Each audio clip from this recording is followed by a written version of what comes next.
édition principalement consacrée à l'élection sénatoriale. Bien le bonjour à tous et merci d'être sur STV.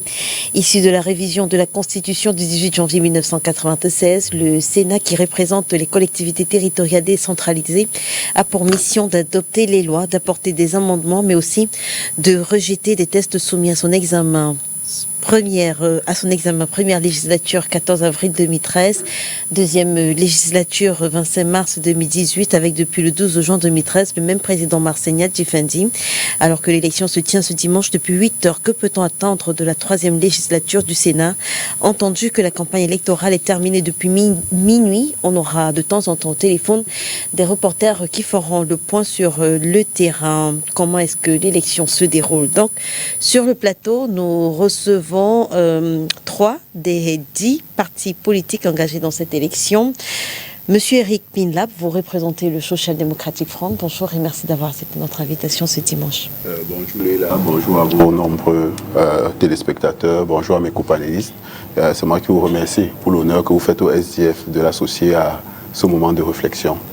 Yves Abama est militant du Rassemblement démocratique du peuple camerounais. Bonjour Monsieur Abama, merci d'avoir accepté notre invitation. Bonjour Léla, bonjour aux co-panélistes et bonjour à vos nombreux téléspectateurs. Le RDPC est heureux de participer au débat une fois de plus sur votre plateau et ma modeste personne très heureuse, très honorée de porter sa voix. À côté de vous, on reçoit un militant du mouvement écologique, Didier Yimkoa. Bonjour Monsieur Yimkoa. Bonjour Léla, je salue mes co-panélistes. Je dis bonjour aux milliers d'auditeurs de cette tranche d'antenne. C'est toujours un plaisir d'accepter votre invitation. C'est vrai que la fréquence elle est assez longue, je crois que c'est une fois par an, une fois pour les 2 ans.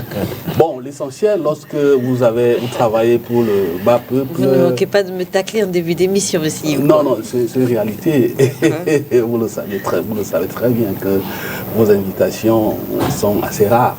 Mais sauf que lorsqu'on travaille, lorsqu'on a une mission tribunicienne, lorsqu'on travaille pour le bas peuple, il ne faut pas cracher sur une invitation, surtout pour une émission culte comme celle-ci. C'est toujours l'occasion de parler à ceux qui nous écoutent. C'est toujours une occasion assez élevée de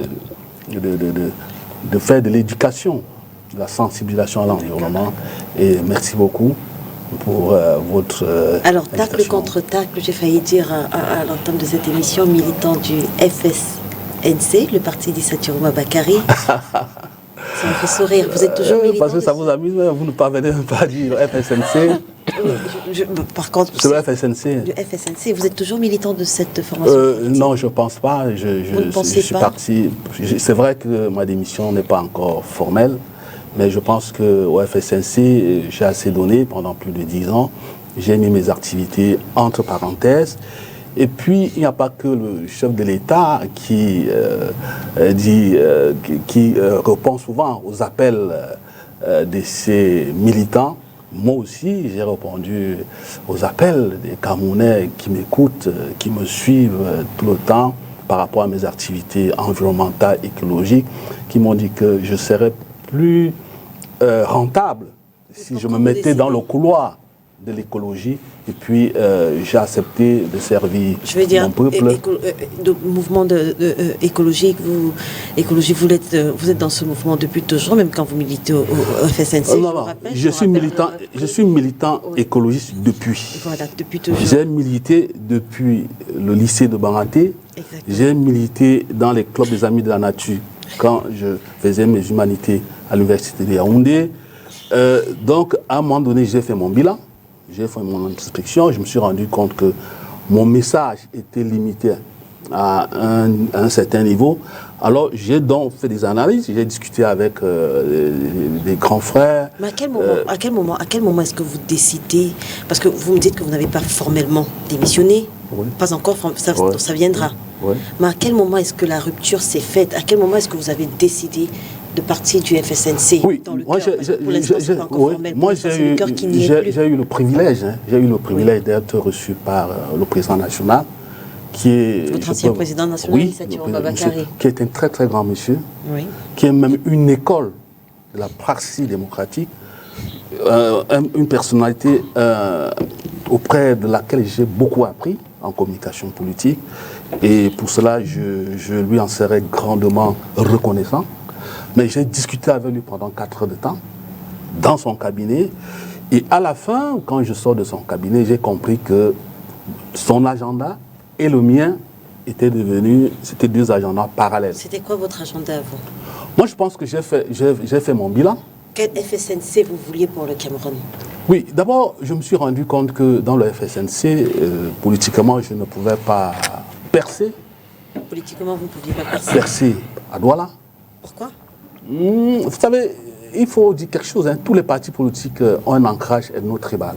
Même le RDPC a son glacis électoral, a son bassin électoral. C'est le parti national au Cameroun. Le RDPC a ses citadelles imprenables. Et généralement, l'ancrage, je vous en prie, professeur, et dans cet ancrage appartient toujours soit à celui du président national ou bien du fondateur. J'ai donc compris qu'à Baranté, avec le FSNC, je ne pouvais pas aller loin. Parce que le FSNC, c'est un parti ethno-tribal, c'est ce que vous avez dit. Je n'ai jamais dit ça. J'ai dit l'ancrage ethno-tribal. Tous les partis au Cameroun ont un ancrage, je préfère, ethno-tribal. Et c'est celui du président national. Exactement par ethno-tribal? Faites même une étude, comment dirais-je, faites même une analyse des dernières élections, que ce soit présidentielles ou bien les élections locales. Vous verrez que généralement le bassin électoral d'un parti politique est d'abord en priorité celui soit du président national ou bien du fondateur. C'est un fait réel.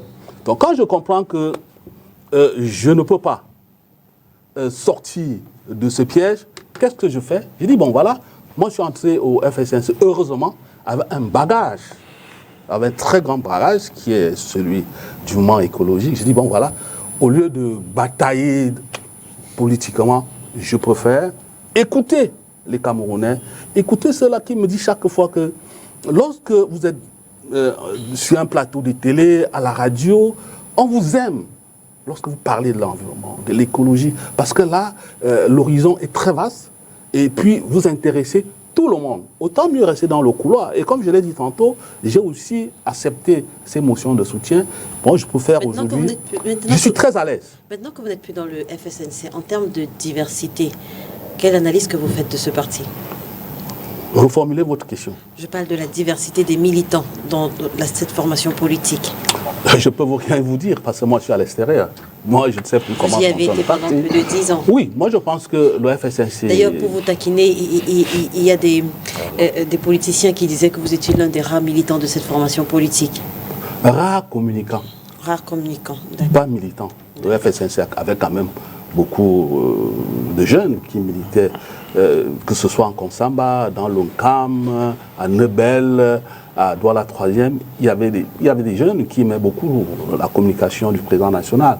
Bon, sauf que, quand je peux me tromper, hein, c'est un avis personnel, oui. Sauf qu'après avoir fait des analyses, après avoir mobilisé un certain nombre de déterminants, j'ai compris que le FSNC était beaucoup plus ancré dans le Nord. Personnellement, j'ai décidé de me mettre de côté.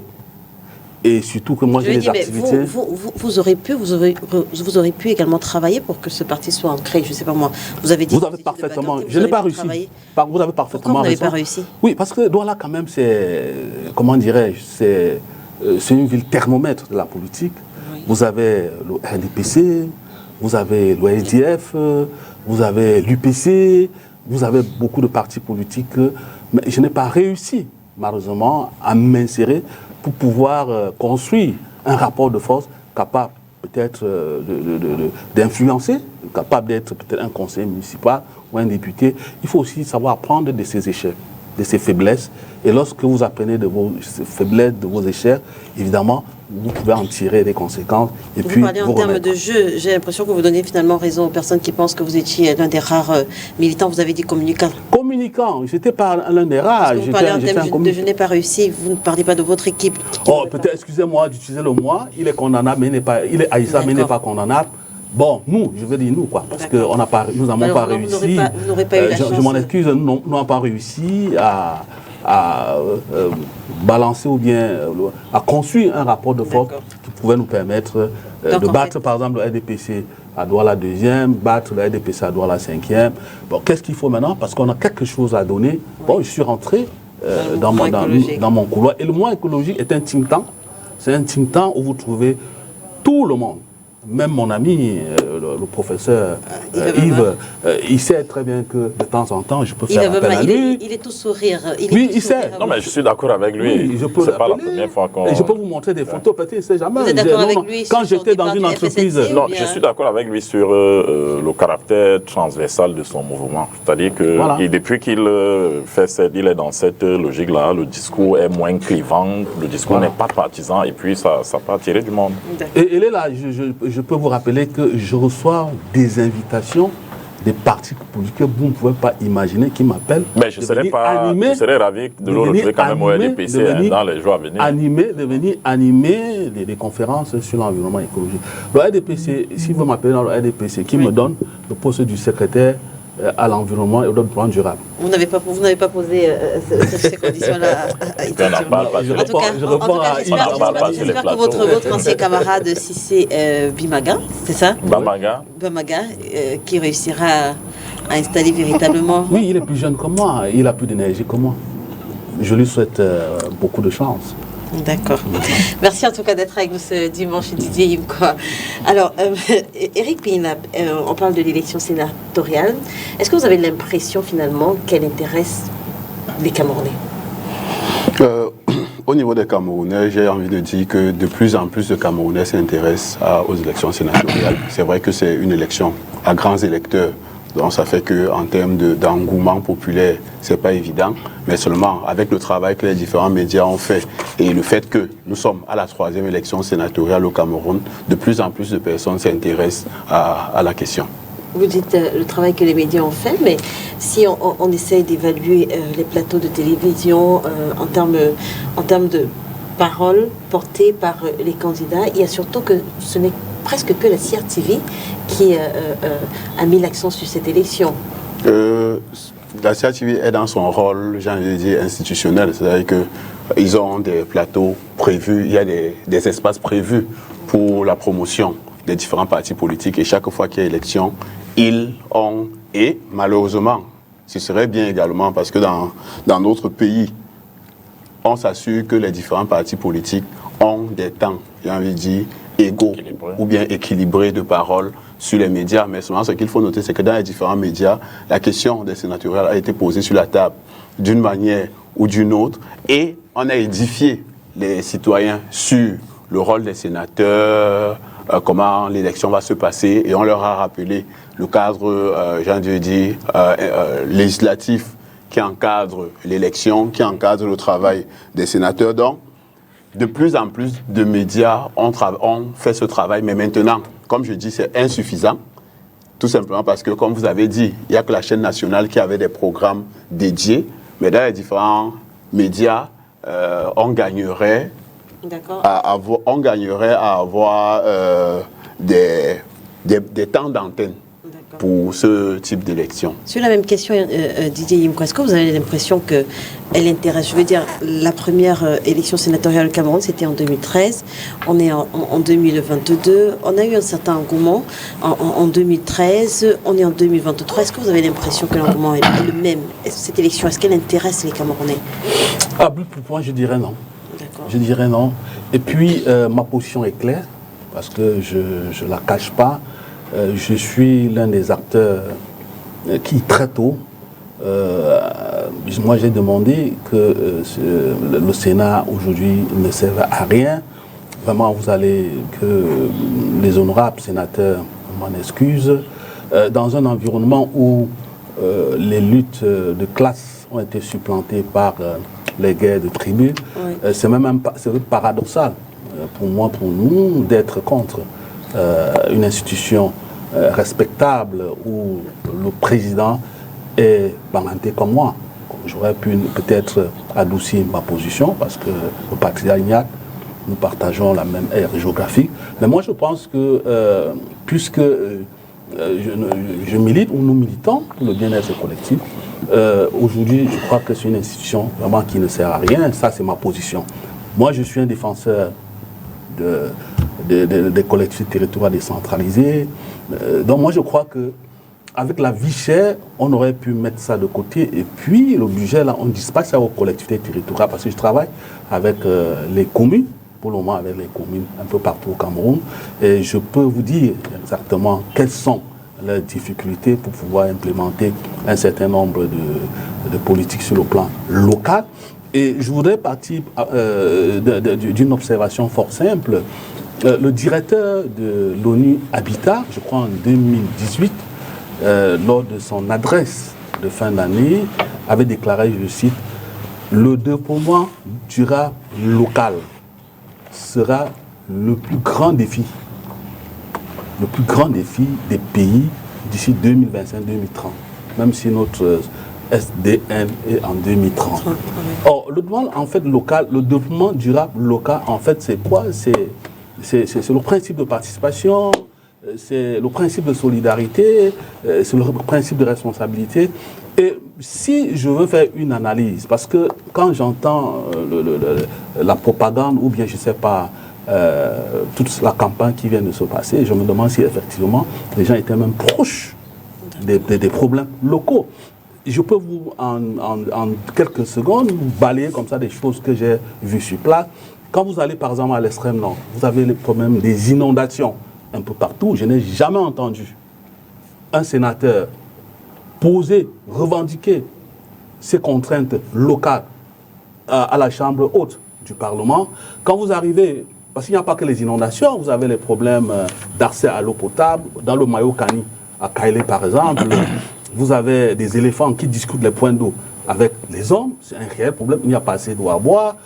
Vous arrivez par exemple à Kribi, j'ai suivi un jour lors du dernier salon des collectivités territoriales décentralisées, moi j'ai suivi le maire qui était à la limite stomaqué, hébété, perdu lorsque votre confrère Alain Bélibi lui a posé la question sur les risques d'immersion de la ville, parce que la voie principale que vous connaissez très bien à Kribi est menacée de rupture, parce que les eaux de l'océan sont en train de gagner sur le terrain. Il a dit, bon voilà, il me faut à peu près 100 milliards de francs pour résoudre le problème de cette contrainte, parce que la mangrove est en train de disparaître. Mais vous n'entendez aucun sénateur, parce qu'en principe, les sénateurs, c'est vrai qu'ils travaillent un peu comme les députés, ils légifèrent et contrôlent l'action gouvernementale, mais ils sont la voix et l'oreille des collectivités territoriales décentralisées. Je passe sous le contrôle d'un conseil municipal que vous allez présenter tout à l'heure. Si vous revenez à Yaoundé, parce que tout cela pose le problème d'aménagement territorial ou bien urbain. Vous allez à Yaoundé, pendant que nous étions au Qatar à la Coupe du Monde, il y a eu un affaissement de terrain à Damas. Les gens sont morts, vous n'entendez personne. Vous venez ici à Douala, il y a les inondations tout le temps. Heureusement qu'avec l'action du maire actuel, les inondations après les fortes précipitations sont un peu réduites. Mais vous avez les problèmes d'assainissement solides. Regardez les poubelles un peu partout, les coupures intempestives d'électricité. Au départ, parce que la création du Sénat était l'une des résolutions de la tripartite de 91. Moi, j'ai combattu les acteurs politiques qui trouvaient que le Sénat était une institution budgétivore et qu'il ne fallait même pas le créer. Mais 10 ans ou 13 ans après, moi, j'ai l'honnêteté intellectuelle de croire que peut-être ils avaient raison un peu plus tôt. Maintenant, vous me demandez ce qu'on attend. Lorsque je prends la liste de ceux qui seront nommés, c'est des bourgeois, c'est des milliardaires qui ne savent même pas combien coûte le prix du pain. Et moi, je suis un peu dubitatif quant à l'avenir de ce Sénat. Yves Abamadidié parle de la cassure entre les sénateurs, les élus et le développement local et les collectivités territoriales décentralisées qui sont censées représenter. On va vers la 3e législature. Comment est-ce que vous appréciez le travail fait par les premiers sénateurs en 2013, les deuxièmes sénateurs en 2018? Bon, je voudrais d'abord rappeler que le rôle d'un sénateur, comme d'un député ou de n'importe quel autre élu, n'est pas de sortir à chaque fois faire des gueulantes sur la place publique quand il y a un certain nombre d'événements qui arrivent. Je peux comprendre que le grand frère Didier souhaite voir ses élus du peuple en avant quand les problèmes se posent, mais je peux également lui dire qu'il y a des actions qu'ils prennent il y a des choses qui se font en sourdine, qui n'ont pas besoin d'être mises sur la place publique, au risque de les prendre pour des comédiens. Parce que si on, à cette allure-là, on pourrait se retrouver avec une scène politique où les gens viennent, dès qu'il y a une situation, chacun vient jouer une partie de théâtre et disparaît par la suite. Non, ce n'est pas ça le rôle du sénateur. Je voudrais rappeler que, effectivement, le sentiment de rupture est réel. C'est-à-dire que si vous allez dans la rue, vous demandez à n'importe quel Camerounais, quel rapport avez-vous avec les sénateurs, quel rapport avez-vous avec le Sénat, à brûle pour point, ils vous diront à peu près ce que Didier est en train de dire. Mais quand on essaie de voir les choses sur le fond, qu'est-ce qu'on va constater? J'essaie de lire. Depuis 2013, vous avez demandé. Je pourrais par exemple vous dire que la première législature du Sénat, qui n'a pas été très ressentie par l'ensemble des Camerounais, a peut-être été consacrée à la mise en place du cadre normatif de la décentralisation. Et je vais parler là de la loi du 24 décembre 2019, la loi portant code des collectivités territoriales décentralisées. Bon, on peut se dire que, premièrement, il a été question de réfléchir sur le cadre légal, sur le cadre normatif, sur la loi qui va encadrer, parce que les collectivités territoriales décentralisées étant, qu'est-ce que je veux dire, étant sous la coupe un peu du Sénat, il fallait en poser les bases. Maintenant, pour la deuxième législature, qu'est-ce qu'on peut mettre à leur actif? On peut peut-être leur trouver un rôle dans l'implantation des régions, dans la mise en place de ces régions. Mais je suis d'accord avec ce qu'ils disent, hein, au-delà de leur travail normal de contrôle de l'action gouvernementale, de légiférer, je peux être d'accord avec ceux qui pensent que leur impact n'a pas été très ressenti. Mais je vais nuancer en disant que c'est aussi peut-être parce que les régions n'avaient pas pris n'étaient pas implantées et qu'elles ne fonctionnaient pas pleinement. D'ailleurs, jusqu'au moment où nous parlons, nous parlons, les régions ne fonctionnent pas de manière pleine. Donc, on ne voit pas encore ce que le Sénat a fait, peut-être pour cette raison-là. Mais je peux vous assurer que avec la prochaine législature, qui va trouver des régions déjà implantées, les régions qui ont élaboré chacune des cartes, la cartographie des besoins et qui sont déjà en train d'agir, les uns et les autres vont bel et bien ressentir l'importance du Sénat. Je voudrais dire que, au-delà, dans le discours du grand frère tout à l'heure, j'ai ressenti comme une espèce de contradiction. Parce qu'en même temps, c'est une espèce en même temps, il dit que c'est le fruit d'un consensus. En même temps, il revient vous dire ce n'est pas important. Et je veux mettre en avant une attitude souvent ambivalente des opposants camerounais qui ont tendance à demander une chose et son contraire. Si c'est le fruit d'un consensus, ça veut dire pour lui, parle pas pour tous les opposants. Bon, ok. L'opposition n'est pas une entité unique. Bon, je n'ai pas envie de dire le rôle du SDF dans cette tripartite parce qu'il dit que... justement, parle de lui, il ne parle pas de l'opposition. Il veut juste opposant. Ok. En fait, je te prends encore pour tel. Bon, c'est pas que... Je suis en train de dire qu'en réalité, le Sénat... Si une nourriture n'est pas bonne, si on te prépare, on te sert une viande faisandée que tu as aimé avant, qu'est-ce que tu fais? Mais tu vas mettre ça en bon, donc, je voudrais dire qu'en réalité, le Sénat est le fruit d'un consensus politique. Oui. Il est normal qu'on le mette en place. Maintenant, que le citoyen lambda ait le sentiment que le travail du Sénat n'est pas très visible est normal. Maintenant, il appartient aux sénateurs de la nouvelle législature de travailler auprès des CTD pour montrer aux citoyens leur importance, parce que l'importance est déjà là. Peut-être ils ne voient pas. Ils contrôlent l'action du gouvernement, ils légifèrent.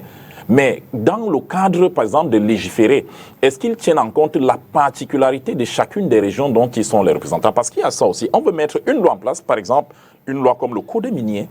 On se dit, OK, les localités dans lesquelles on exploite par exemple la mine, est-ce que dans la loi, est-ce que dans le code minier, ces localités-là ont été prises en compte? Est-ce qu'on a pensé à leur développement? Est-ce que ça, c'est le travail du Sénat? Et je vous assure qu'il sera plus visible lors de cette prochaine législature. Vincent Yédé nous a rejoint et il milite dans le PCRN, le Parti camerounais pour la réconciliation nationale. Bonjour Monsieur Yédé. Bonjour Léla, bonjour à mes panélistes. Je voudrais m'excuser pour le retard. Vous savez, fait le devoir citoyen. L'actualité de ce jour fait que nous sommes un peu sollicités. Oui, je rappelle justement que vous êtes conseiller municipal. C'est bien cela. Alors, en tant que conseiller municipal, justement, quel est le reproche que vous faites aux sénateurs? Nous sommes rendus là à la 3e législature. Écoutez, le débat sur l'importance du Sénat n'est plus d'actualité. Oui, c'est pour ça que je pose la question du reproche que vous faites aux sénateurs qui ont été élus en 2013 et en 2018. La seule chose qu'on peut reprocher aux sénateurs, c'est de ne pas avoir joué leur rôle. C'est-à-dire? Parce qu'en réalité, ils sont les défenseurs, ils sont les avocats des collectivités territoriales décentralisées. Alors, les maires des différents exécutifs, qu'ils soient du parti au pouvoir ou des autres partis de l'opposition et même des partis alliés, souffrent des mêmes difficultés. Déjà, la dotation aux collectivités territoriales décentralisées, dont le minimum a été fixé par voie réglementaire par le chef de l'État à 15%, n'a jamais été respecté. Et chaque année, le budget qui est élaboré par le gouvernement traverse comme une lettre à la poste, violant allègrement cette disposition, sans que les sénateurs ne s'en offusquent, sans qu'ils ne retoquent ce budget pour dire non, écoutez, vous ne devez pas faire un budget sans qu'ils ne respectent les textes en la matière. Et à ce niveau-là, ils ont échoué. C'est pour ça que nous avons été surpris de les entendre parler de la décentralisation aujourd'hui dans le cadre de la nouvelle législature qui va commencer dès demain en se présentant comme les défenseurs désormais de la décentralisation, comme s'il l'a découvert. Pourtant, elle est là, tout est dans les textes et ils n'ont jamais su. La seule fois où on a vu un sénateur s'exprimer de manière ouverte au profit de ces populations, c'est lorsque le sénateur Moukete de regretter mémoire s'est emballé dans la salle pour dire mais mon peuple est en train de se mourir. Vous n'appliquez pas la décentralisation telle qu'elle avait été prévue. Si vous l'aviez fait, nous ne serions pas en guerre. Mais respectez les dispositions de la loi. C'est la seule fois où un sénateur a pu s'exprimer. Et c'était un sénateur du RDPC, et je voudrais vous rappeler. Nous avons vu les populations dans le cadre de la convention minière qui a été signée avec un certain nombre d'entreprises dans le sud du pays qui comptent des sénateurs. Mais on a vu les populations manifester contre la signature de ces conventions au prétexte que leurs intérêts n'avaient pas été pris en compte. Mais jusque-là encore, les populations se sont retrouvées sans voix. Ces revendications sont restées au niveau local, alors qu'elles auraient pu être portées en plus haut lieu. Vos militants ou les populations? Bien que les élus du PCN au niveau de l'Assemblée nationale aient porté cette revendication-là pour dire ne signez pas cette convention parce qu'elle ne prend pas en compte les intérêts des populations. Elle aurait pu être signée en tenant compte d'un certain nombre de paramètres, mais les sénateurs, quant à eux, sont restés bouche bée.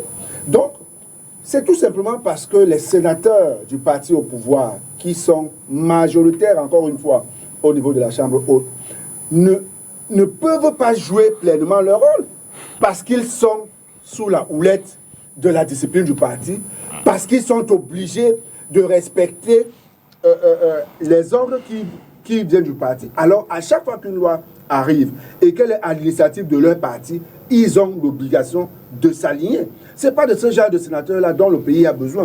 Donc, tant qu'ils seront majoritaires au niveau du Sénat, et tant qu'ils ne comprendront pas effectivement quel est leur rôle, on continuera à se poser la question de savoir à quoi est-ce que nous sert le Sénat. Pourtant, le Sénat est bel et bien là pour accompagner les collectivités territoriales décentralisées. Le développement de notre pays partira des communes. On ne peut pas développer le Cameroun à partir d'en haut. On le développe à partir d'en bas. Si tous les plans communaux de développement ne peuvent pas être implémentés parce qu'il manque de financement. Si les plans régionaux de développement ne peuvent pas être implémentés parce qu'il manque de financement et que les gens s'amusent au niveau de l'État central à bloquer la dotation qui est prévue pour la décentralisation, alors on est en droit de se poser la question de savoir, mais à quoi est-ce que c'est ce Sénat, justement. On reparlera avec Eric Pinglap des 15% prévus par la loi. Mais je propose qu'on prenne d'abord au téléphone Oriane Danquin. Elle est sur le terrain au lycée Jos, justement. Oriane Danquin, vous êtes avec nous? Oui, je suis avec vous, Léla. Bonjour à vos invités sur le plateau. Nous sommes bel et bien au lycée Jos de Douala, l'unique centre de vote du Vori. Ici, ce sont 6 bureaux de vote. Je peux y aller si vous le permettez. Allez-y, Oriane. Faites le point pour nous, s'il vous plaît. Voilà, 6 bureaux de vote numérotés de A à F pour un total de 297 électeurs, soit 31 conseillers régionaux. Je précise qu'ils étaient 33. Il y a eu deux décédés, dont Sa Majesté Madiba Songhai. Donc, ils sont 31 désormais conseillers régionaux à voter et 264 conseillers municipaux. À 11h ici, nous avons eu l'arrivée du gouverneur, précédé de peu par le préfet. Ces autorités administratives sont venues s'enquérir de la situation sur le terrain. Selon eux, tout se passe bien et ils ont mis tout en place pour que la situation reste inchangée. Je vous précise également que ici, les bureaux de vote ont ouvert à 8h. Le matériel électoral, c'est-à-dire les listes affichées à l'extérieur, les bulletins de vote de RDPC et PCRN, les partis politiques en liste dans le littoral, des enveloppes, l'isoloir à une bonne distance et même l'encre indélébile. Pendant que le premier votant, c'était à 8h02, effectuait donc son devoir civique, Dorothy Ndjema, le professeur, membre du Conseil électoral d'élections du Cameroun, a fait le tour des bureaux de vote et de la billetterie. Je précise donc que chacun des électeurs y fait un tour après son devoir civique pour une allocation. L'ambiance était quelque peu timide en matinée, mais rendue à cette heure de la journée, l'affluence est tout autre. Bien que, comme l'ont noté le préfet et ceux mêmes membres du Conseil d'élection du Cameroun, la population, c'est-à-dire les curieux, les journalistes et autres observateurs indépendants, soient plus nombreux que les électeurs en eux-mêmes. Selon ces derniers, cela témoigne de l'intérêt des uns et des autres pour cette élection. D'accord. Alors, Oriane, merci en tout cas d'avoir fait le point avec nous. Vous restez sur le terrain, on pourra vous reprendre à n'importe quel moment. C'est vrai que je voulais vous demander si vous savez déjà à peu près combien de personnes sont déjà, combien de conseillers régionaux ou municipaux. Vous avez dit 31 conseillers régionaux attendus, 264 conseillers municipaux attendus. C'est vrai que je voulais vous demander si vous savez déjà à peu près combien ont pu passer jusqu'ici. À 7h, nous avons eu Sa Majesté Bongo. Oui. C'est vrai que d'autres passent de façon très discrète. Ceux qui sont le plus visibles sont les conseillers municipaux, qui s'arrêtent ça et là pour qui saluer leurs adversaires politiques ou même les membres de leur parti politique. D'accord. Merci en tout cas, Oriane, d'avoir été avec nous. On vous reprend certainement tout à l'heure. À tout à l'heure, Oriane. Et bon courage sur le terrain. Alors, Eric Pinglap, Vincent Yédé parle du minimum adressé aux collectivités territoriales décentralisées. Il parle des 15% qui ne sont pas respectés dans chacun des budgets. Quand on sait que le Sénat peut rejeter également les tests soumis à son examen, à son appréciation, le STF, qui avait des sénateurs en 2013, qui en avait également en 2018, porte également la responsabilité de cet échec ou alors l'excuse de la majorité du RDPC, explique-t-on. En tout cas, vous avez la réponse à votre question, c'est-à-dire qu'en réalité, leur majorité permet que tout ce qui doit passer passe.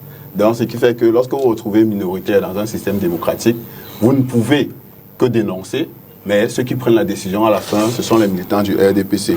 Mais maintenant, ça va au-delà de cette affaire des 15%. Parce que tout à l'heure, Abama faisait bien de dire que l'architecture législative pour le fonctionnement optimal de la décentralisation au Cameroun est inachevé. C'est-à-dire, c'est vrai, c'est à la deuxième législature qu'on a voté le Code général des collectivités territoriales décentralisées. Non, il a été préparé à la première. En réalité, c'est le rassemblement de toutes les lois qui avaient été votées, parce qu'on a commencé avec la loi de 2004 sur l'orientation de la décentralisation, et les autres lois ont suivi. Donc le Code général des collectivités territoriales décentralisées, c'est avoir un document unique. Au lieu d'avoir une loi sur la fiscalité locale, une loi sur X, une loi sur Y, on a une loi maintenant qui gère tout ce qui est question de décentralisation. Et au jour d'aujourd'hui, on attend encore plus d'une vingtaine de décrets d'application pour mettre en œuvre cette décentralisation. Et pour vous prendre un exemple, pour que les Camerounais comprennent bien, avant le décret d'application sur la question de la police municipale, chaque mairie se levait, organisait une police municipale avec la tenue qu'elle voulait, avec la formation qu'elle voulait, avec tout ce qu'elle voulait, et allait sur le terrain faire ce qu'elle pouvait. Or, avec le décret d'application qui a été signé par le président de la République il y a quelques mois, aujourd'hui, on sait quelle est la tenue que devraient avoir les membres de la police municipale. On sait quelle est la formation qu'ils devraient avoir et qui devrait les former. On doit les former à la National School of Local Administration.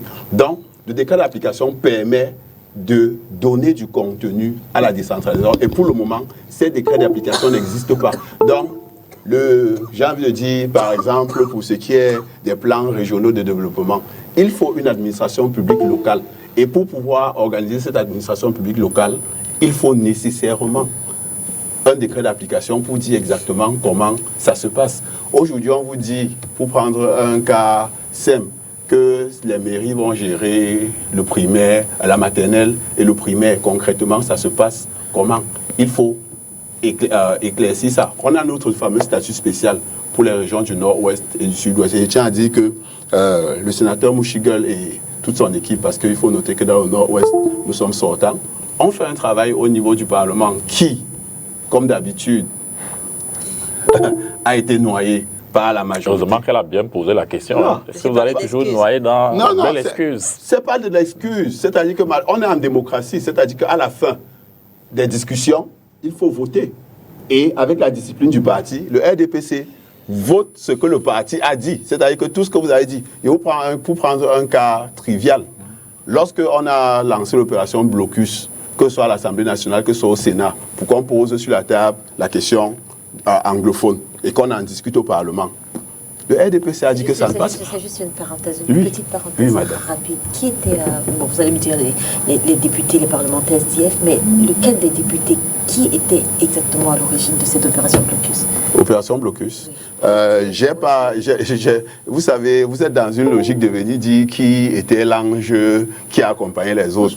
Ce sont les députés du SDF. Non, parce qu'il y a deux tendances de SDF. C'est quoi? S'il vous plaît, je ne pense pas que nous sommes aujourd'hui pour discuter des problèmes internes du SDF. Et dans la parenthèse, je tiens à dire aux nombreux... Que vous ne savez pas qui est à l'origine. Je tiens à dire à vos nombreux téléspectateurs qu'en juillet 2023, je crois, il y a un nom qui ne peut pas prononcer. Donc, il y a le congrès du SDF et le SDF va choisir ses dirigeants. Que j'ai posée, Eric. Non, vous n'avez pas posé de questions. Vous essayez de présenter les problèmes internes du SDF. Et je vous dis, le congrès... C'était une parenthèse, c'était juste pour savoir qui est à l'origine. Léla, il y a un nom qui ne peut pas prononcer. Tu veux lui mettre une colle là. Qui est à l'origine de l'opération Blocus? C'est une parenthèse, on en parle. Non, c'est pas... Qui est à l'origine de cette opération? Ce sont les députés du SDF. Il ne peut pas dire non. Non, c'est ce que je voulais dire. Donc, ce que je souhaitais dire à ce niveau, c'est que notre gros problème, c'est que on a une décentralisation qui ne peut pas fonctionner, c'est-à-dire les collectivités territoriales décentralisées et les mairies ne peuvent pas faire leur travail de façon optimale parce qu'on attend encore beaucoup de décrets d'application pour leur permettre de se déployer. Maintenant, sur la question financière, ce qu'il faut noter, c'est-à-dire que si on est d'accord que les 15%, on en a besoin, il faut aussi noter que lorsque vous prenez, pour prendre quelques cas, lorsque vous prenez... pour ce que j'ai lu récemment, c'est l'Ouest. Lorsque vous prenez le journal des projets 2023, vous vous rendez compte qu'il y a un certain nombre de ministères qui donnent de l'argent aux collectivités territoriales décentralisées pour faire un certain nombre de choses. Il est aussi question que ces ressources-là soient gérées de façon optimale. Pour vous prendre un cas, la MIFI doit recevoir 2,2 milliards comme budget d'investissement public répartis dans les différents ministères, il est peut-être question, et dans ces 200 milliards et quelques, les 3 mairies et la mairie de ville sont à environ 800 millions qu'ils doivent recevoir pour pouvoir réaliser un certain nombre d'activités pour leur population. Il faudrait également qu'ils puissent faire ce travail et que les sénateurs eux-mêmes puissent également faire le travail de veille.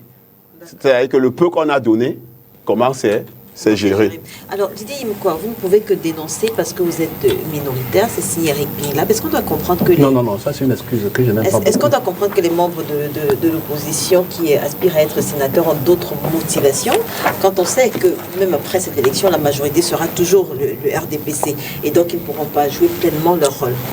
Bon, avant de répondre à votre excellente question, je voudrais dire à mon ami le professeur Yves Abama que si pour ma santé, le médecin décide que je ne dois manger que du coquille et qu'on me sert la pistache, on dit bien la pistache, moi je vais refuser.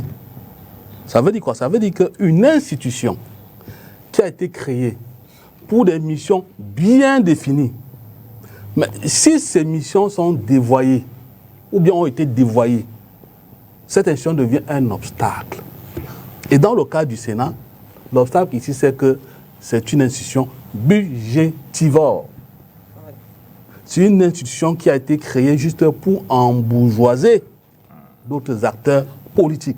Donc pour moi, à ce niveau-là, si le Sénat n'est plus un moteur de développement local, pour moi, il faut le dissoudre. Ou bien, il faut la dissolution, pas de l'institution. Bon, je reviens donc sur la question que tu m'as posée. Tu peux... Des motivations des militants de l'opposition qui vont participer à l'élection sénatoriale. Non, il faut pour mieux comprendre, parce que c'est une question quand même assez vicieuse, pour mieux répondre, il faut questionner le type ou bien la nature de notre démocratie. Nous avons une démocratie censitaire, CEN. C'est-à-dire une démocratie de bourgeoisie. Parce que quand je n'aime pas beaucoup faire, je n'aime pas beaucoup parler de l'opposition au Cameroun, parce que moi je pense que je dois quand même les respecter, parce que lorsque les gens, vous êtes dans un environnement où les partis politiques sont des minorités agissantes qui représentent moins de 10% de la population électorale, vous avez toute une majorité silencieuse qui n'est pas encadrée dans les partis politiques. Lorsque vous avez la chance qu'il y a quand même certains acteurs qui se battent au jour le jour pour faire entendre leur voix, il faut les féliciter et les encourager. C'est pour ça que moi, j'évite souvent de les critiquer, même si parlant des 15%, c'est vrai, c'est un droit, mais il y a d'autres leviers. Il y a d'autres leviers comme la décentralisation, la coopération décentralisée qui peut vous permettre d'aller capter des financements ailleurs. Il y a même, je connais même des mairies, comme Tchang, je connais des mairies qui, je vous en prie, quand vous parlez, je vous laisse parler. Vous prenez même, laissez-moi parler, vous aurez votre temps de parole. Il y a des mairies ici qui sont allées ailleurs, dont des maires qui jugent une certaine légitimité, qui vendent rien que la confiance, qui ont pu lever des fonds pour un certain nombre de projets, comme les projets d'installation de lampadaires dans les villes. Moi, je ne voudrais pas citer ces villes-là. Pour dire que nous sommes dans une démocratie de bourgeoisie. Oui. Et l'une des... Peut-être je vais faire abstraction à ce que je dis, ou bien je vais faire une digression. L'une des faiblesses de notre opposition, c'est que elle sait très bien que le RDPC est majoritaire. Elle connaît bien les forces du RDPC. Mais elle accepte quand même d'accompagner le RDPC. Parce que je connais des partis politiques ici qui ont eu des sénats dans des régions où ils n'avaient même pas assez de conseils municipaux. Je ne citerai pas. Voilà, je ne citerai pas. Tout simplement parce qu'on s'arrange à leur donner des sénateurs pour que la Chambre haute du Parlement ne soit pas monocolore. Mais ils acceptent.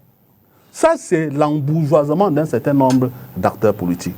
Lorsque vous avez en face un parti politique comme le RDPC, il faut être honnête de dire que c'est un parti puissant, c'est un parti fort, qui est représenté dans toutes les 374 ou bien, je ne sais pas quoi, communes au Cameroun. Oui. Lorsque vous avez en face un tel parti politique, qu'est-ce qu'il faut faire pour le rapport de force? Mais vous trouvez des stratégies. Là, en mars 92, on sort de la tripartite de 91. L'une des premières recommandations, je ne sais pas si c'est une recommandation, c'est que pas d'élection avant la deuxième tripartite. Mais lorsqu'on a brandi 500 millions à la primature, les gens sont allés aux élections. Le LDA a boycotté, l'UDC a boycotté, mais l'UNDP est parti. Malgré ça, l'absence des cadors, des partis cadors à l'époque, comme le SDF, l'opposition a gagné. L'opposition dans son ensemble. Le RDPC avait la minorité, n'avait pas eu la majorité absolue. Mais c'est un parti de l'opposition qui a offert ses 6 députés au RDPC pour que le RDPC ait la majorité à l'Assemblée nationale et barre la route à l'une des revendications à l'époque de la Conférence nationale souveraine. C'est le MDR du feu d'Akoui Gassala. Maintenant, on n'a jamais su pourquoi. Parce que la revendication était là. Mais à l'élection anticipée d'octobre 2012, les partis politiques, le SDF, l'UDC, qui ont refusé d'aller aux élections municipales, législatives, pardon, sont allés aux élections présidentielles, sachant très bien que c'était une élection à un tour et que celui qui est élu pouvait être élu même avec 20% de suffrages exprimés. Mais ils sont allés quand même. Ils sont allés quand même. Et le président Biya a gagné, je crois, avec moins de 40% de suffrages exprimés. Lorsque vous êtes dans une situation pareille, il faut trouver toujours l'excuse, dire que le RDPC a fait ci, le RDPC a fait ça. Et il faut à un moment donné avoir le courage de faire l'analyse théologique de vos échecs. Et à partir de là, chercher des stratégies qui vont vous permettre à construire une stratégie, à construire une force capable d'inverser le rapport de force qui peut vous permettre de battre le RDPC. Mais les gens ne le font pas. Les gens vont à la mairie parce qu'ils veulent avoir les moyens. Les gens vont à l'Assemblée nationale parce qu'ils veulent rouler dans les prados. Les gens vont à l'Assemblée nationale parce qu'ils ont besoin de beaucoup d'argent. Mais après, venir sur les plateaux dire que le RDPC a fait ça, le RDPC a fait ceci. Moi-même, à la part du RDPC, je ferais la même chose. C'est quand même l'ancien UNC qui a quand même bénéficié d'un certain nombre de facteurs. Vous comprenez? Quand on dit par exemple que les militants du RDPC bénéficient de ci, de ça, de l'administration, mais moi j'ai vu aussi les anciens maires des partis de l'opposition organiser leurs réunions dans les salles des actes de la mairie, dans les mairies où ils étaient maires. Vous comprenez? Donc le problème n'est pas là. Le problème c'est qu'à un moment donné, il faut éviter de construire un discours pour embellicoter le peuple qui est peut-être naïf, vous comprenez. Donc je pense que chaque fois pointer du doigt le RDPC, moi je pense que c'est une excuse un peu plate. D'accord. Yves Bama, parlant de cette dotation 15%, pourquoi à votre avis ça a du mal à se faire? Bon, écoutez, avant de répondre à cette question, je voudrais déjà racheter une bonne partie du discours sur l'excuse de l'opposition. Sur les excuses de l'opposition, parce que ce n'est pas une excuse, ce sont des excuses. En réalité, je suis toujours amusé quand je suis avec des opposants autour de la table. À chaque question qu'on leur pose, on me dit non, les gens du RDPC, ils n'ont pas compris, ils ne font pas ci, ils ne font pas ça. C'est-à-dire qu'ils sont incapables de dérouler le discours que le citoyen va capter pour mettre à mal le RDPC. Et ils vous disent le RDPC. Et ça fait que dans les analyses, le RDPC a plus de temps de parole que leur propre parti politique. Vous voyez? Donc quand le conseiller vient nous dire, par exemple, ici que les élus du RDPC n'ont pas compris ça, c'est-à-dire que, et c'est toujours eux qui comprennent, c'est toujours le RDPC qui ne comprend pas, mais et paradoxalement, c'est toujours le RDPC qui est en place. À un moment donné, il faut qu'on soit sérieux. Ça donne le sentiment, effectivement, comme Didier dit, que des gens viennent dans les institutions, peut-être parce qu'on a des objectifs qui peuvent être politiquement personnels, qui peuvent être sociaux, qui peuvent être.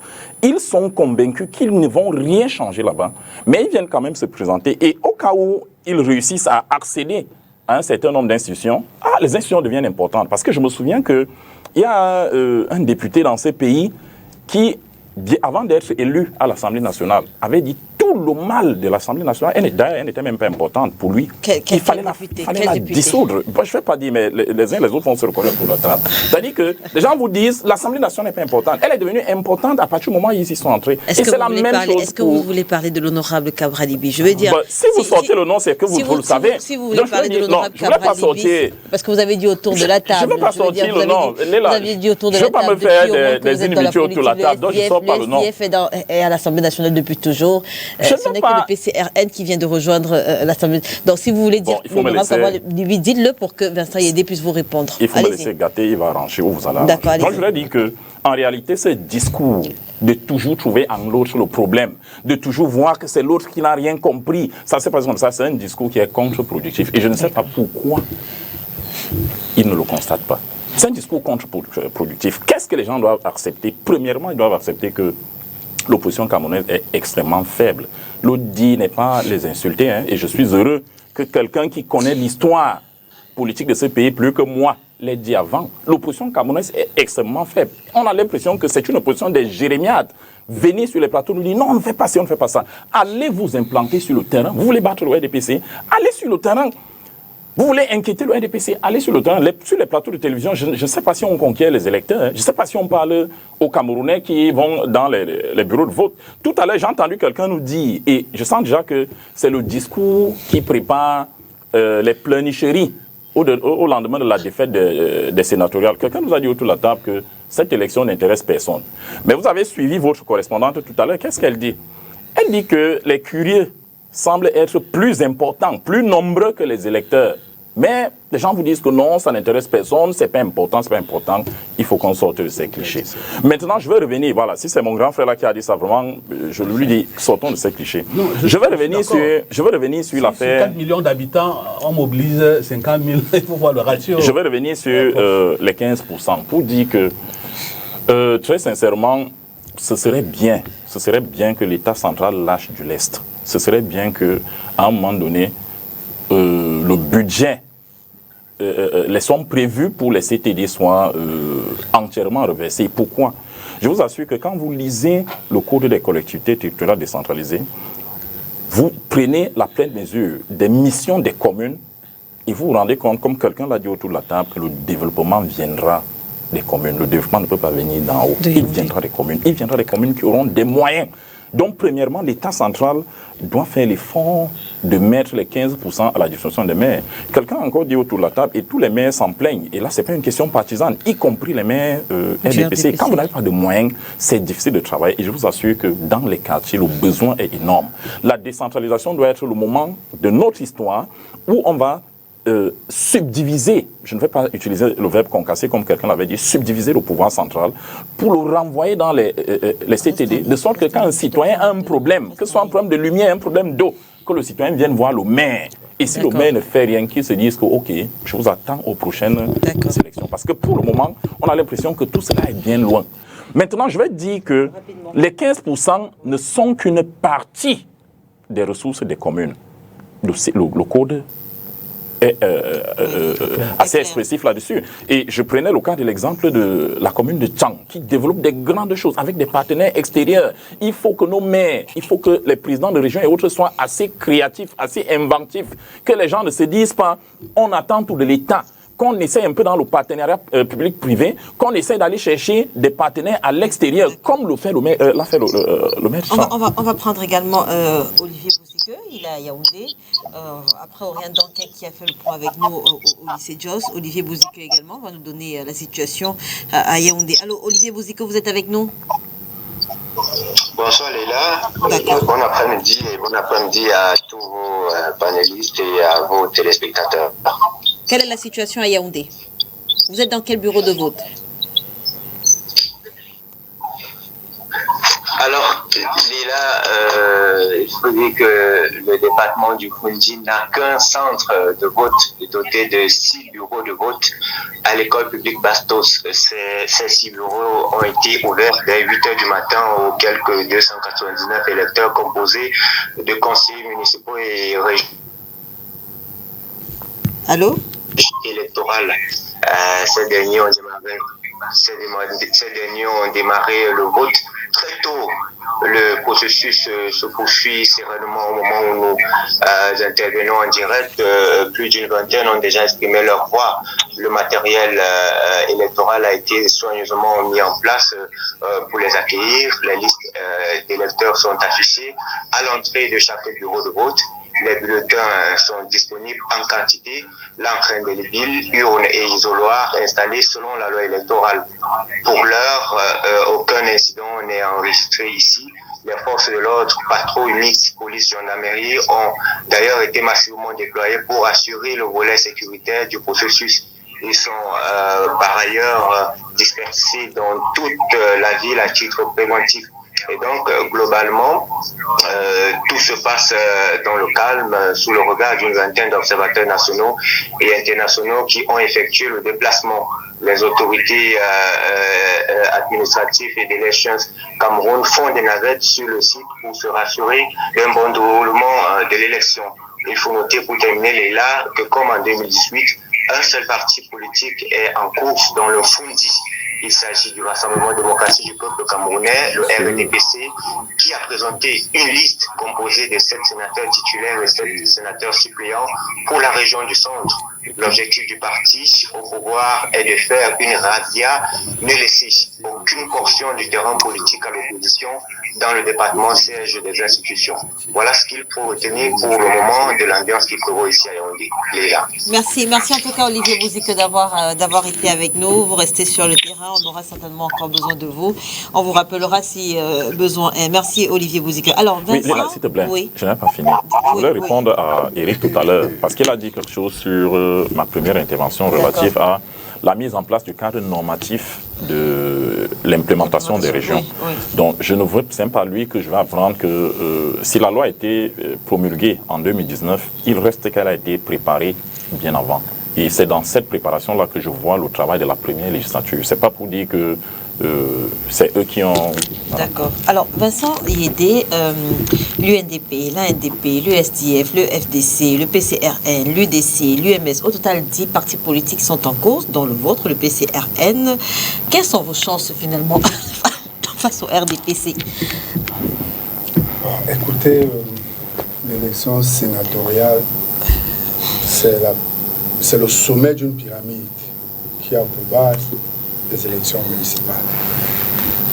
Pour dire que ces élections qui se tiennent aujourd'hui ont commencé en 2020 et les résultats qu'on observera au soir du 12 mars ne seront que le reflet dans une grande partie de ce qu'on aura vu se produire en 2020. Et c'est justement en ce moment-là que les uns et les autres ont gagné ou ont perdu cette élection. Pour ce qui est du PCRN, vous le savez très bien, nous obtenons, on nous cède ce parti le 11 mai 2019 et moins de 6 mois après, nous allons aux élections municipales qui nous permettent de participer à l'élection sénatoriale aujourd'hui. Les chances de l'opposition, en réalité, elles sont celles que l'opposition a eues en 2020. Les uns en refusant de participer aux élections, les autres en refusant de mutualiser. Et aujourd'hui, nous en sommes là. L'opposition a un certain nombre de circonscriptions électorales dans lesquelles elle est présente et où nous souhaitons qu'elle gagne. Notamment dans le littoral, dans le nord-ouest, dans la Damawa et autres. Mais on peut constater qu'il y a des circonscriptions où le RDPC est seul en course. Oui. C'est-à-dire que même si l'opposition gagnait partout, le RDPC est au moins sûr d'avoir 14 sénateurs sur 70. Dans le sud. Oui, sans compétition. Oui. Donc, et ça c'est un problème. C'est un problème parce que l'opposition, en réalité, doit... Pourquoi l'opposition n'a pas réussi à avoir des candidats dans la région du Sud, par exemple? Je vous l'ai dit, nous sommes partis de 2020. Et en 2020, lors des municipales, les partis de l'opposition n'ont pas pu gagner des mairies là-bas. Donc, n'ont pas voulu se présenter dans des circonscriptions où elles n'avaient pas d'élus. Et ça, on peut les comprendre. C'est-à-dire qu'ils n'ont pas d'élus dans le sud, ils n'ont pas d'élus dans le sud-ouest. On peut les comprendre ici. Vous n'en avez pas ici, hein? À Douala. Il en est un. Mais vous parlez de quoi? La circonscription, c'est la région. C'est la région. Pardon, je m'excuse. Et puis, Tu es là. J'ai oublié que tu étais là. Il est un conseiller municipal. et puis je constate Je m'excuse, que, comme on le disait à l'école, la persistance est rétinienne. Tu sais pourquoi j'ai dit ça? Vous voyez la Vous lumière. n'avez plus de chance dans l'Union équilibrée. Vous fermez les yeux, vous continuez à voir la lumière. Voilà quelqu'un qui dit être parti de là où il était, mais qui continue exactement à se comporter comme s'il y était toujours. Tout son déroulé, tout son raisonnement ici, c'est justement le partenaire du parti au pouvoir. C'est le même discours qu'il a tenu depuis et qu'il continue à tenir. En gros, il n'aurait jamais dû partir. Ben, non, écoutez, partir, j'attendons bien Il n'est jamais parti. de voir là où il va atterrir pour se rassurer qu'il est bel et bien parti. Mais vous voyez son Moi, je parle que de faire mon conseiller vous municipal. voyez son déploiement ici Avec tout le aujourd'hui. respect que j'ai pour Tu les payes le prix d'abord, dis que Moi, le je procès est parle que de faible. faire. Vous voyez son Je déploiement ne lis pas la lettre dans l'enveloppe. Je ne veux pas du fétichisme. Vous ne Je pouvez parle pas, que de faire. vous ne Est-ce pouvez que c'est pas faux? tirer sur l'opposition. Je ne tire pas. Vous savez, vous avez posé une question Au départ, j'ai dit que je vous tout à respecte. l'heure. C'est-à-dire que quand vous posez la question aux élus, à un représentant du SDF, pour savoir quel est le rôle que les élus du SDF ont joué dans un Sénat de 100, où ils ne sont que 7. C'est-à-dire que les 90 autres du RDPC, bon, qu'ils aient joué leur rôle ou pas, ce n'est pas important. C'est celui que les 7 auraient dû jouer qui semble être important. La question, c'est pourquoi l'opposition y va aussi massivement, finalement, si elle sait qu'elle ne pourra pas jouer pleinement Pourquoi ils son ne démissionnent pas s'ils ne sont pas efficaces? C'est ça la question que je vous Non. permettez que le conseiller y définisse. Avant de répondre à cette c'est la question. question que je pose. Parce que c'est entendu, vous l'avez dit vous-même, le RDPC va à cette élection avec 14 sénateurs déjà gagnés. On sait également que sur les 30 que le chef de l'État va nommer, il y aura certainement encore des militants du RDPC. On va nommer les opposants, ils ne vont pas refuser.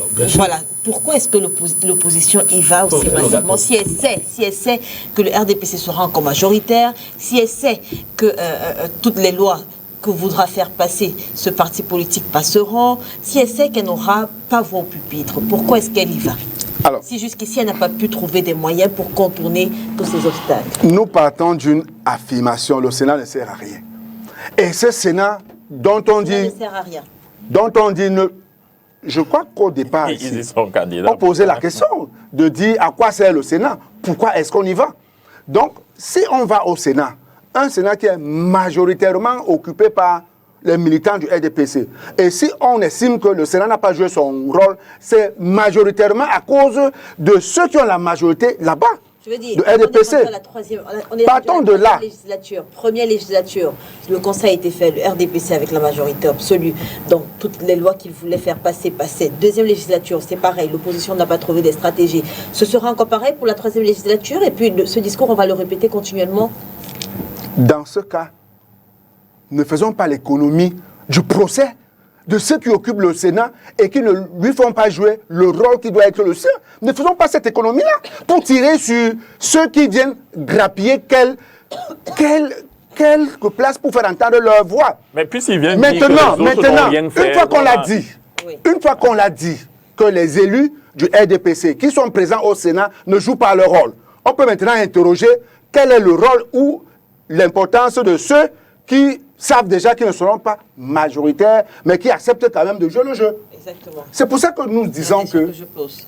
j'ai commencé par dire, les élections sénatoriales se situent au sommet d'une pyramide, dont la base a été constituée lors des élections municipales.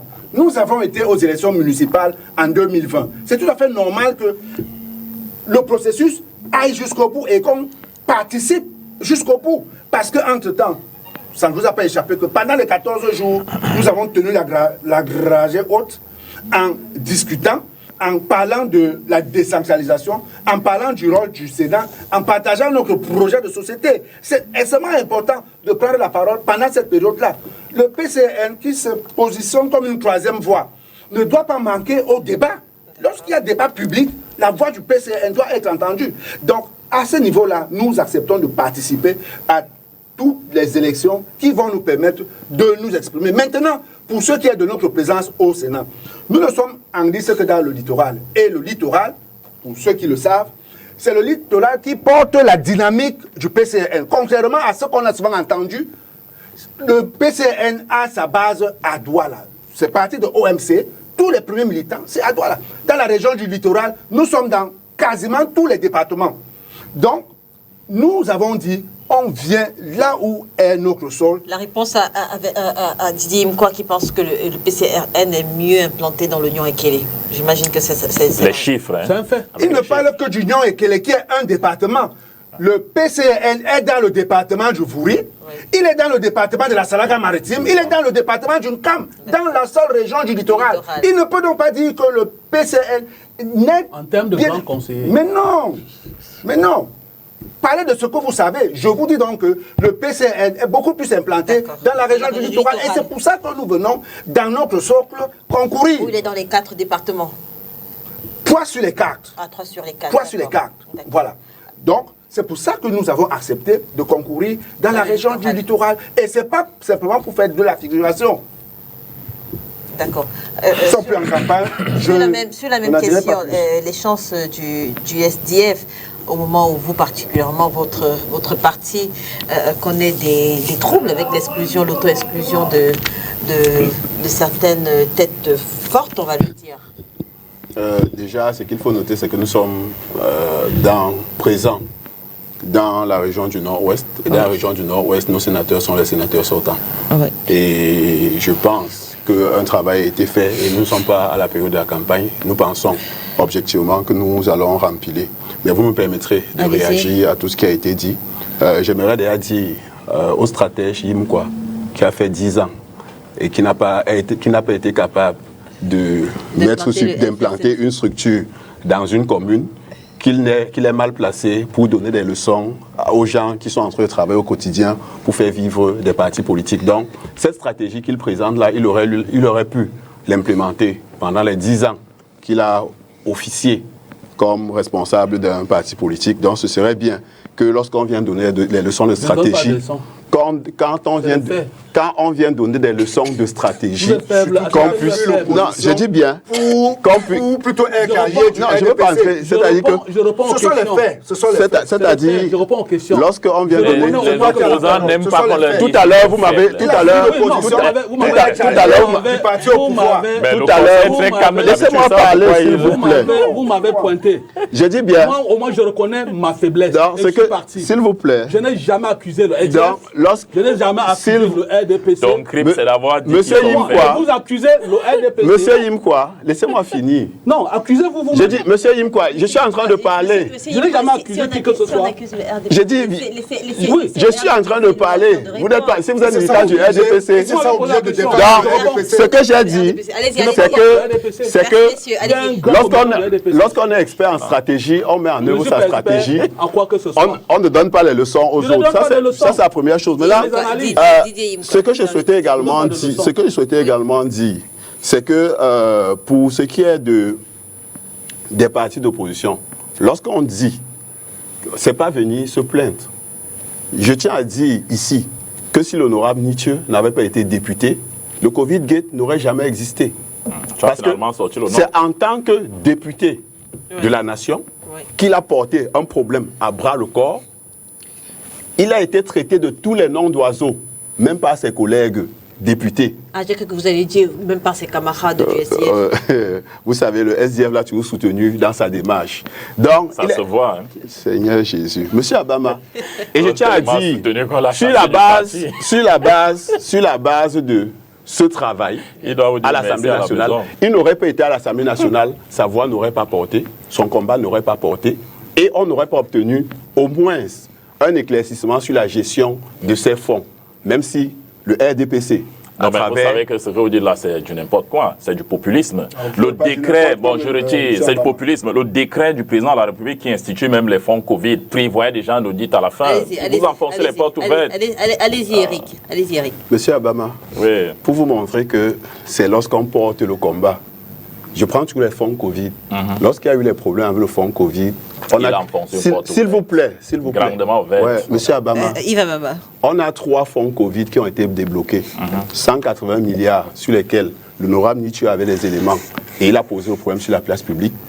200 milliards qui sont gérés par la task force au niveau du SGPR et 150 milliards qui sont gérés par la task force au niveau du SGPR. Non, s'il vous plaît. S'il vous plaît. Et ce que j'ai envie de dire, tout ça, ce sont les fonds Covid. Monsieur Abama, ce que j'ai envie de dire, c'est que sur ces 350 milliards, s'il vous plaît, je dis bien, sur les 350 milliards... Avec ça, vous voulez que les Camerounais vous écoutent comment? Monsieur Abama, commencez par restituer la vérité. Ce sont des faits. Ouais. Première année, 180 milliards. Deuxième année, 200 milliards. Troisième année, 150 milliards. Sur les 180 milliards, parce que l'honorable Nietzsche a porté le problème, il y a eu audit. Sur les 350 milliards... Il y a eu audit. Lesquels? Vous connaissez les résultats de l'audit? Revenons. Mais attendez un peu. Pourquoi vous voulez qu'on vous mette les résultats sur la place publique quand il n'y a pas de problème? Vous connaissez les résultats de la gestion qui a été problématique. Pardon?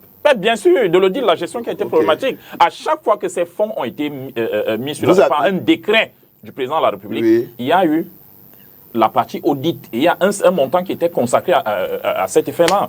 Allez-y. Donc, votre député a enfoncé une porte grandement ouverte. Et je comprends que la députée RDPC présidente, j'ai envie de dire, la doyenne d'âge. La doyenne d'âge. Voilà,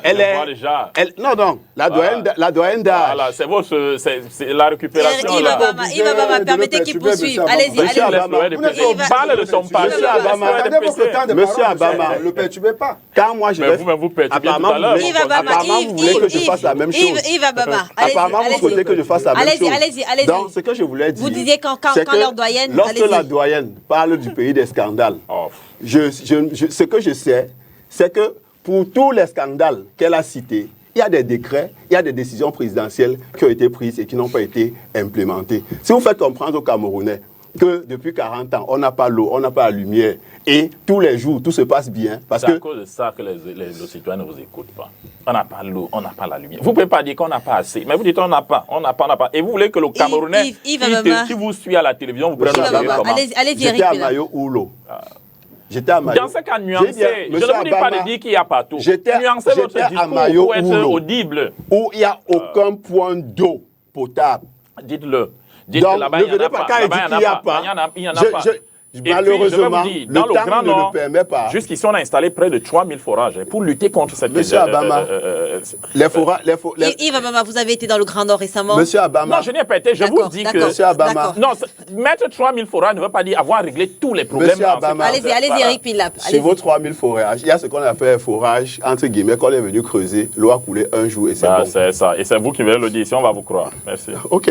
Donc, ce que je disais, c'est que lorsqu'on va dans les institutions, c'est pour porter la parole, pour éclairer l'opinion et amener au maximum ceux qui dirigent à modifier leur façon de faire. C'est-à-dire que même en étant minoritaire, il y a des problèmes qui peuvent être portés. Et le fait d'être dans les institutions permet d'avoir la légitimité pour porter un certain nombre de problèmes. Il y a des problèmes qui sont posés au quartier par des citoyens lambda, mais lorsque un élu du peuple le porte, ça donne plus d'ampleur et ça permet d'avoir des petites avancées. Parce que l'autre option, c'est quoi? C'est on laisse le RDPC faire et chacun va chez lui. Je ne pense pas que ce soit ça la solution, où tout le monde fuit, comme M. Yimkwa. C'est pas la seule option, je vais te dire. C'est-à-dire que lorsque j'estime que le combat politique est dur, je rentre dans la société civile ou bien pas chercher mon gagne-pain. Et pour revenir, il faudrait pas aussi qu'on dise sur ce plateau que lorsqu'on va être élu, c'est pour avoir la voiture. Si M. Yimkwa avait la volonté d'avoir une voiture pour être candidat à une élection, c'est son droit. Mais il faut noter que les élus font un travail. Et ce travail, ils ont besoin des commodités pour bien faire leur travail. Si votre objectif, c'était d'avoir la voiture, d'avoir un petit salaire, c'est votre droit. Mais comprenez que lorsque quelqu'un va pour être élu, c'est parce qu'il y a un travail à faire, il y a un message à porter. Et pour faire ce travail, la loi a prévu un certain nombre de commodités. Vous n'allez pas demander à quelqu'un, lorsqu'il est devenu maire, qu'on ne lui paye pas son salaire, parce que lorsqu'il est devenu maire, c'était pour avoir le salaire. Lorsqu'il est devenu député, qu'on ne lui donne pas son indemnité, ils appellent son crédit automobile, parce que non, comme il est devenu député, il fait non, monsieur. Mais s'il se rend compte que son statut, il ne sert à rien en tant que député, il tire les conclusions. Monsieur Imkwa, ce que je vous ai dit, c'est qu'en étant dans l'opposition, en étant présent dans les institutions, on a posé un certain nombre de problèmes sur la table. Ça a été fait. Mais maintenant, la majorité du RDPC vous empêche le Cameroun de fonctionner normalement. J'espère que le SDF continuera à poser ces problèmes des populations. Maintenant que le député Jean-Michel Nithieu n'est plus là, parce que je veux dire que la plupart de ces combats-là ont été justement portés par ce dernier. Ce que j'ai envie de dire, c'est que si vous prenez le SDF est là depuis 90. Non, je parle pas des combats récents. Ce que j'ai envie de vous dire, c'est que à chaque étape de la vie du SDF, des personnes ont porté des combats. Donc ne venez pas personnaliser un parti. Le SDF continuera à porter les combats qui sont les combats du peuple camerounais. Et le RDPC, nous espérons qu'ils vont changer pour tenir compte des besoins des populations à la base. On va sortir de cette émission avec un dernier tour de table. Sénat camerounais entre nécessité et prestige. Le RDPC part finalement favori. Qu'est-ce qu'il faut attendre de cette troisième législature? Oui, avant de répondre à ta question, je voulais Tout le monde répondra à la même question. Oui, je voulais dire à mon ami que s'il y a un maire dans ces républiques qui m'a donné la chance de cerner les questions du développement local, c'est le maire Job Kobna. C'est un maire Job Théophile Kobna. Oui, c'est un maire SDF. Il m'a accepté dans son cabinet. C'est-à-dire, je voguais dans son cabinet comme si j'étais son particulier. Et je ne cesserai jamais de lui exprimer votre reconnaissance, d'accord. Et j'ai plein d'amis au SDF. Et j'ai beaucoup de respect pour le chairman, John Fondi. Et le respect du chairman vient du fait que même le président national du FSNC me l'avait toujours dit. Yimkwa, lorsque tu as l'occasion de rendre un hommage au chairman John Fondi, il ne faut pas hésiter malgré tout ce qu'il fait là. Parce qu'en 92, s'il avait fait comme les autres, lancer ses enfants dans la rue, on aurait eu un bain de feu. Pour cela, il faut être reconnaissant. Un bain de sang, s'il te plaît. Il faut être reconnaissant. Pour dire, moi, je ne suis pas stratège. Moi, je ne suis rien. Je suis qu'un ordinaire militant écologique. Mais là, si tu ne veux pas que je parle des partis politiques, ne me pose pas une question. Bien sûr que vous avez le droit d'en parler, bien sûr. Donc, il faudrait aussi que mes amis, que ce soit monsieur le conseiller, acceptent qu'à un moment donné, on a des faiblesses, on a des forces. Et que c'est à partir de ce genre d'analyse qu'on peut rebondir. Le dit n'est pas manquer du respect aux acteurs politiques. Et même, je l'ai dit, que j'ai beaucoup de respect pour ces gens-là qui acceptent aller dans la rue, qui acceptent marcher, qui acceptent faire des revendications. Et pour sortir de là, je voudrais dire ceci, pour encourager les partis de l'opposition à aller dans les institutions, parce que moi je suis contre la démocratie populaire, je suis pour la démocratie participative, institutionnelle, même comme c'est encore en construction, parce qu'aujourd'hui c'est une démocratie de bourgeoisie, moi je l'ai dit, parce que si vous prenez que ce soit la liste des sénateurs ou bien des députés, les gens qui ont les moyens, vous ne trouverez jamais un Beskiner ou bien un infirmier député ou sénateur, vous comprenez. Donc pour dire ceci, je m'en voudrais si je partais de cette table sans le dire. Douala produit à peu près 4 000 milliards de francs CFA par an, bon an, mal an. Et Douala en reçoit moins de 5%. Moi, je pense que c'est une injustice. Quand je le dis, je ne suis pas l'avocat du Tordrin Bassandini. Même Jésus-Christ, maire de Douala aujourd'hui, avec ce qu'on reverse à Douala, ce que Yaoundé reverse à Douala, ne peut pas répondre à un certain nombre de contraintes. Je prends le cas, par exemple, de l'enlèvement des ordures ménagères. C'est plein partout, les décharges sauvages, c'est un peu plein partout. Je prends par exemple le cas de l'éclairage public. Je prends le cas par exemple des drains pluviaux qu'il faut construire. On en a besoin au moins de 250 km de drains pluviaux dans la ville de Douala.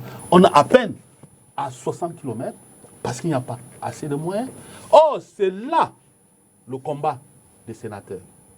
Que les sénateurs qui seront élus, d'abord pour la région de Douala, même pour tout le Cameroun, Parce que Douala, quand même, c'est la capitale économique du Cameroun.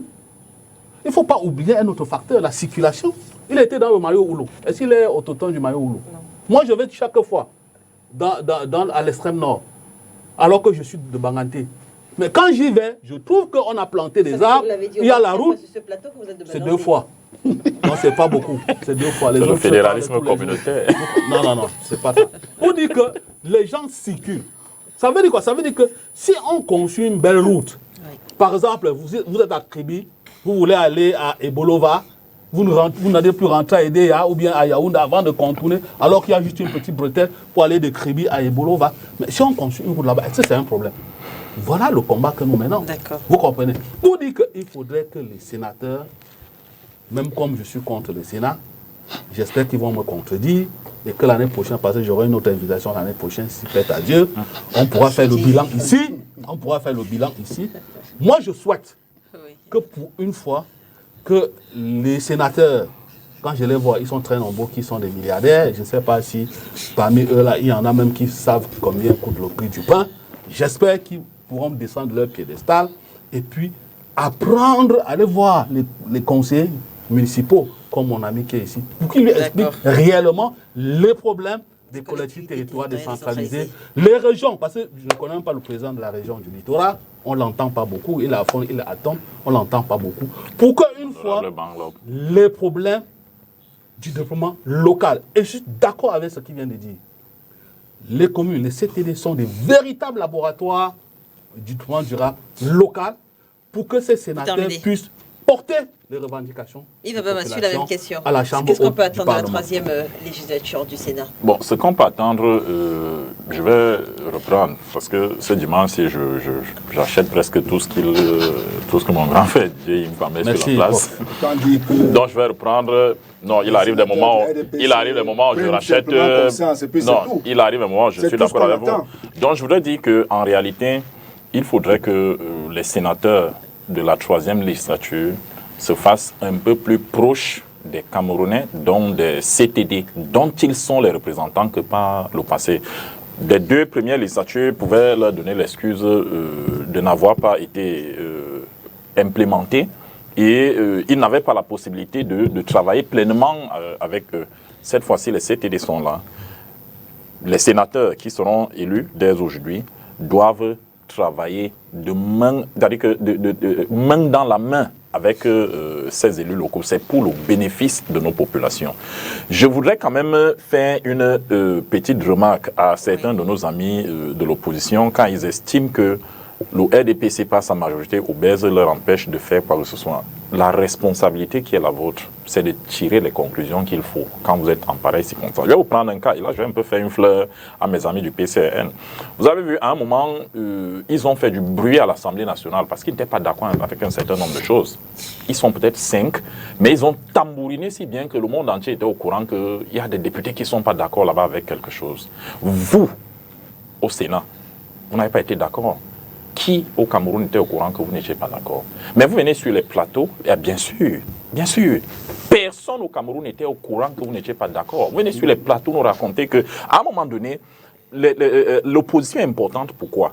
Même face à un pouvoir ultra dominant comme le RDPC, quand on sait que en allant poser tel texte, en allant faire telle ou telle chose, on va trouver 2 ou 3 députés là-bas qui vont gueuler, qui vont faire ci, qui vont faire ça, je vous assure, ça attire l'attention, on se Est-ce que vous voulez nous dire que vous aimez bien l'honorable Nitu à l'Assemblée nationale? Est-ce que c'est ce que vous voulez dire? Je ne veux pas dire que je l'aime bien, je veux dire que chaque député a son importance et surtout dans l'environnement, voilà, et puis pour le moment je ne suis pas bilingue, dans l'environnement camerounais, vous voyez? Oui, bien sûr, jusqu'à ma mort. Dans l'environnement camerounais, je vous assure que les députés comme l'honorable Ninche, les députés comme l'honorable Cabral Libi, les députés qui gueulent, parce qu'ils sont quand même là pour le peuple. À un moment donné, même notre doyenne que vous venez de citer, elle est dans son rôle.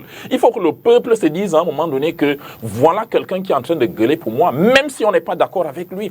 Voyez, vous pouvez parler dans une institution, vous êtes calme, vous avez fait 5 ans là-bas, je n'ai jamais vu même une seule interview d'un député, d'un sénateur SDF, mais mon ami et frère Eric vient ici sur le plateau, nous dit vraiment on n'était pas... Non, à un moment donné, sachons tirer les responsabilités quand on fait un certain nombre de constats. Donc je sors en disant que je félicite à l'avance les sénateurs qui seront élus, mais je leur souhaite de s'impliquer, de se rapprocher un peu plus des Camerounais pour que cesse enfin ce discours qu'on entend sur la place publique et qui tend à dire que le Sénat n'est pas important. Il faut qu'il montre aux Camerounais que le Sénat est le prolongement des CTD. Le Sénat doit défendre les intérêts des CTD et on changera. Avant le conseiller Vincent Yédé, je propose qu'on prenne cette première. D'accord. Le conseiller Yédé sur ce qu'il attend de la prochaine législature du Sénat. De toutes les façons, au-delà de tous les rôles connus du Sénat, il est clair que cette législature qui commence demain va gérer la transition au Cameroun. Il est clair que le processus de transition au Cameroun va être géré au niveau du Sénat. Lorsqu'on essaie de se représenter un certain nombre de scénarios, on se rend bien compte qu'on finira par s'appuyer sur le Sénat. Donc, nous souhaitons que les sénateurs prennent pleinement conscience du rôle qui est le leur. Vous avez l'agenda de Paul Biya. De l'importance, non. Mais lorsqu'on observe,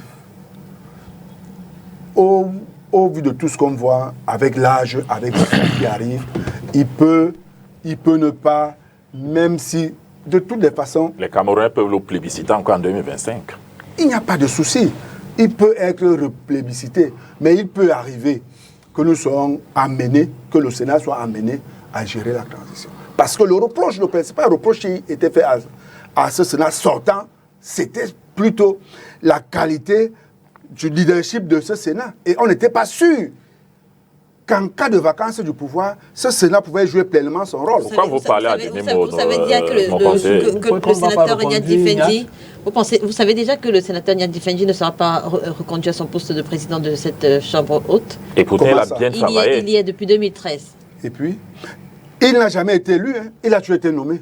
Et rien n'empêche qu'il soit encore nommé cette fois-ci. Voilà, c'est ce qu'on vous dit justement. Et il y a un vice-président, il y a un deuxième vice-président, et vous savez ce que les textes... Les reproches qui étaient faits, l'un des reproches qui était fait à ce Sénat, c'est pour ça qu'on ne le sentait pas apte, capable à jouer pleinement son rôle, c'est aussi de pouvoir gérer la transition dans ce pays.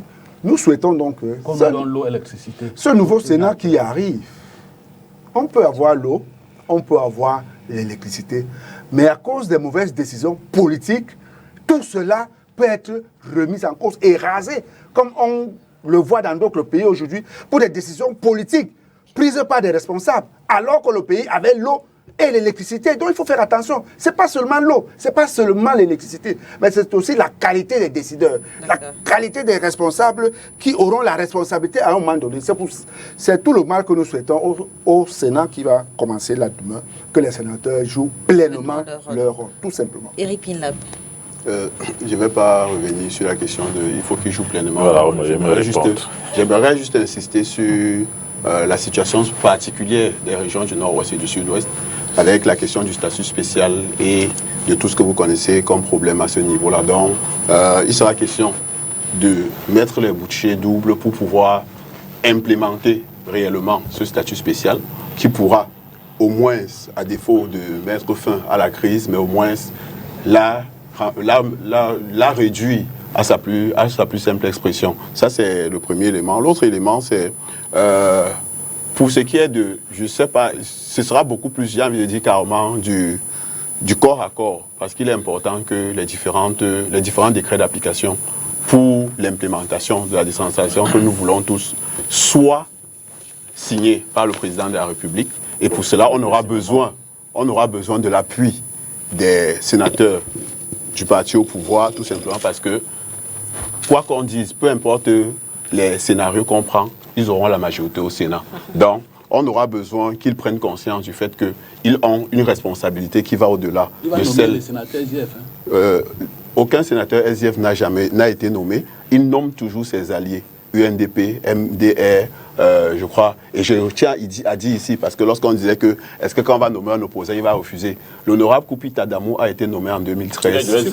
Et, tu as parlé d'opposant, tu n'as pas parlé du SDF. Ouais, je vous dis bien, l'honorable Koupita Damou a été nommé. L'honorable Koupita Damou a été nommé par le président de la République en 2013 et il a rejeté la nomination. Ils n'ont pas de salaire, ils n'ont rien. Il faut préciser ça pour ceux qui nous écoutent à la maison. Je vous ai dit, si votre travail en politique, c'est aller chercher le salaire et la voiture, il y a des gens... Quand vous dites qu'il a refusé, dites qu'il a refusé un poste où il avait... Il a refusé une nomination, voilà. vrai ou faux. Il n'y a même pas un radis. C'est important de dire ça. Ok, donc ce que je disais... Si tu dis que quelqu'un avait refusé d'être député. Vous savez, moi j'ai l'impression que vous êtes venu sur ce plateau pour m'empêcher de parler, et c'est bien, parce que la prochaine fois, j'en tiendrai compte. La prochaine fois, j'en tiendrai compte. Donc, ce que je disais, c'est que pour ce qui est des sénateurs, nous espérons que les sénateurs RDPC, et j'ai envie de dire les parlementaires RDPC, vont comprendre que lorsqu'ils sont élus, c'est pour le peuple. Et lorsqu'on est élu pour le peuple, le mandat n'est pas impératif. Il faut avoir le courage politique de prendre un certain nombre de décisions qui sont utiles à la nation, parce que les partis, nous allons passer, mais l'État va rester. Et ce sont les décisions. Tout à l'heure, le conseiller disait que on est dans une situation où les décisions politiques, les décisions peuvent influencer.